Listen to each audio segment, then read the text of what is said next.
Emmanuel Macron, same question. What will you do? What do you pledge to do to help the French people on this specific point of purchasing power? Well, first of all, Madame Le Pen is quite right to mention the numbers, figures that I didn't pull out, but that independent bodies have set up.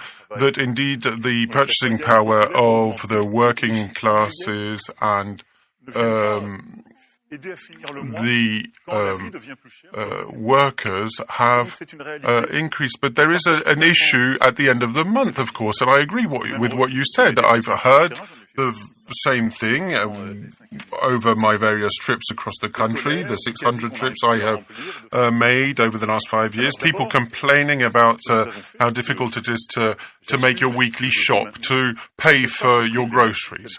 Now, as Madame Le Pen said, there's an issue with energy prices, and I want to impose a cap on prices, and I think that's twice as effective as dropping VAT. In fact, the French will experience an increase of their gas bills by a couple dozen or maybe 100 euros a year, because you voted against this cap.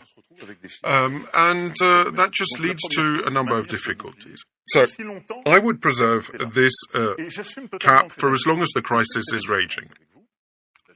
The only difference, or the other difference there is with you, is that it's twice as effective, as I said. But it's not sustainable, as you rightly said. This is a crisis management mechanism. When we get to more normal times, we will not subsidize oil and gas that we do not produce, but in fact, we will help households change their vehicles and go for electric vehicles, for instance, and we've already started doing that.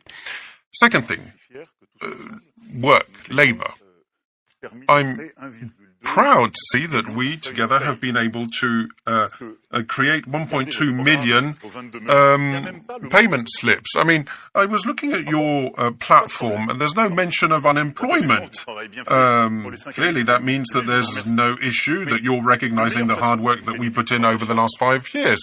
But the best way to fight against the loss of purchasing power is to fight against unemployment. And so we have had 1.2 million French who've gone back to work.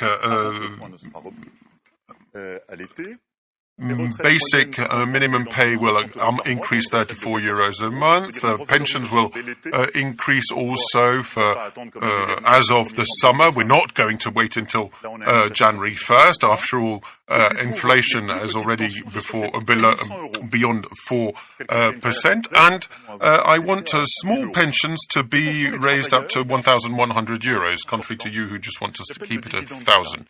And there's also something that I tend to call the wage earner dividend. And what it means is that when businessmen or managers pay dividends, and we know what kind of rules apply, that whenever dividends are paid, then other bonuses or dividends should be paid to workers. There was a bonus that was introduced, or a possibility of a bonus introduced 3 years ago, capped at €1,000, and now it's going to be compulsory. And for basic wages and minimum wage, we want to simplify this, that this will go across the board and also benefits. Everyone who will be entitled to benefits will get them automatically, which means that there'll be less fraud and less difficulty claiming them. So those are the few measures we have in this respect. As for the disability benefit, it has been increased over the last 5 years, up at 90 euros a month. And I do hope that we can